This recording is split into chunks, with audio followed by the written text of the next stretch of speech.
হুজুর খাজা মঈনুদ্দিন আরেকবার একা গেছেন মদিনা শরীফে, বসে আছেন। হঠাৎ করে মদিনা শরীফ থেকে, মদিনা শরীফের যিনি খাদেম, ওনাকে রুহানি ভাবে বলা হলো, আমার মঈনুদ্দিনকে আমার কাছে আসতে বলো। খাদেম বাইরে গিয়ে ডাকছে, ইয়া মুঈন, ইয়া মুঈন। মঈনুদ্দিন, মান মঈনুদ্দিন? মঈনুদ্দিন কে? সবাই তো বলতেছে এখানে মঈনুদ্দিন তার একজন না, অনেক মঈনুদ্দিন। কারণ অনেক মানুষ তো জিয়ারত করতে গেছে তখনকার সময়ে, অন্তত 1000 মানুষ তো গেছে। এখন সবাই হাত তুলে বসে আছে, আবার আসছে দরবারে। হুজুর সবাই হাত তুলে বসে আছে, কোন সবার কথা বলছি না, আমি মঈনুদ্দিন চিশতির কথা বলছি। তখন আবার ডাক দিচ্ছে, মঈনুদ্দিন চিশতি।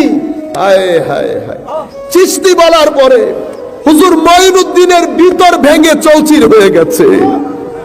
আমি যার জন্য ফানা, সেই দরবারে কবুলিয়ত হয়ে গেছে।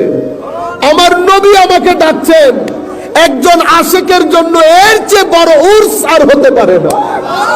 শিক্ষকের কিছু ছাত্র থাকে যাদের কাছ থেকে শিক্ষক নিজেই শিখে, কথায় কথায় খালি ওই ছাত্রের কথা বলে। এটা কমন সব জায়গার মধ্যে। হযরত উসমান হারওয়ানি জানতেন যে আমার এই ছাত্র, আমার এই খলিফা খাজা মঈনুদ্দিন এ অনেক বড় হবে। তো ছাত্রকে পরিপূর্ণরূপে তৈরি করে নিয়ে গেছে কোথায়? মক্কা শরীফের মধ্যে। মক্কা শরীফে আল্লাহর দরবারে তুলে দেওয়ার জন্য। মক্কা শরীফে যাওয়ার পরে গায়েব থেকে আওয়াজ আসে, হঠাৎ করে গায়েব থেকে আওয়াজ আসে, উসমান। কেউ একজন বলছে উসমান হারওয়ানিকে, উসমান, মঈনুদ্দিন আমার প্রিয় ভাজন, মঈনুদ্দিন আমার মাহবুব বান্দাদের অন্তর্ভুক্ত। হায় হায় হায়, যেমন মঈনুদ্দিন তেমন উসমান হারওয়ানি। একেবারে জায়গায় পর্যন্ত পৌঁছিয়ে দেওয়ার আগ পর্যন্ত উসমান হারওয়ানি সারেন্ডার করে নাই। শেষ পর্যন্ত ওখান থেকে আওয়াজ আসতেছে, উসমান, মঈনুদ্দিন আমার প্রাণের লোক। এরপরে হুজুর মঈনুদ্দিন চিশতিকে নিয়ে গেছেন মদিনায়ে মুনাওয়ারার মধ্যে। মদিনায়ে মুনাওয়ারার মধ্যে নিয়ে যাওয়ার পরে মদিনায়ে মুনাওয়ারা আমার নবীর হাতে তুলে দেওয়ার জন্য, আমার মঈনুদ্দিন সালাম দেওয়ার পরে ওই মদিনা শরীফের মাজারে পাক থেকে আওয়াজ আসছে, ওয়া আলাইকাস সালাম ইয়া কুতুবাল মাশায়েখ।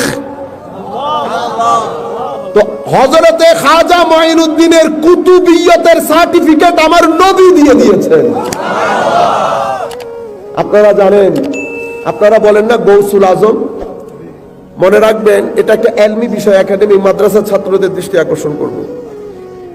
আউলিয়ায়ে কেরামের একেবারে মানে ওনারা ডেভেলপ করতে করতে করতে ঠিক যেই জায়গার মধ্যে গিয়ে স্টপ হয়ে যান, মানে একেবারে আপনি মনে করতে পারেন চূড়ান্ত পর্যায়ে। চূড়ান্ত পর্যায়ে গেলে এটাকে বলে কুতুব। কি বলে? কুতুব। কুতুব 5 জনও হতে পারে, এট এ টাইম 7 জনও হতে পারে, এট এ টাইম পৃথিবীর মধ্যে। এই 5 জন বা 7 জনের মধ্যে যিনি সবচেয়ে সিনিয়র, 5-7 জনের মধ্যে যিনি সবচেয়ে সিনিয়র, তাকে বলা হয় গৌসুল আজম। বুঝতে পেরেছেন? এট এ টাইম আউলিয়ায়ে কেরামের মধ্যে চূড়ান্ত পর্যায়ের নাম হচ্ছে কুতুব। এই কুতুবের মধ্যে 5 জনও হতে পারে, এট এ টাইম 7 জনও হতে পারে। এই 5 জন বা 7 জনের মধ্যে যিনি টপ মোস্ট সিনিয়র,